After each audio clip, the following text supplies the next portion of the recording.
Hello, in front of me I've got Nissan X-Trail E-Power. In this video I'll show you how to change rear row seat position. Follow me. Rear seat row in this car can be adjusted not only vertically but also horizontally. In order to do it, firstly take a look at the vertical position.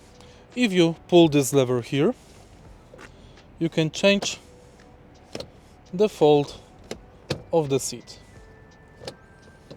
It has few steps of locking. To slide the seat, right here we've got the lever under it.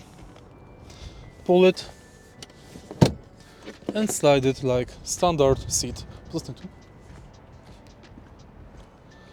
And we've got the same thing for the second seat.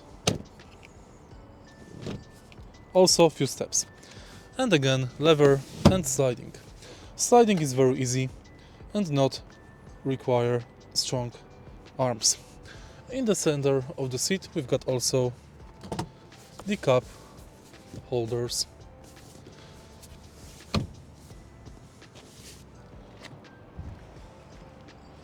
Thank you very much for watching.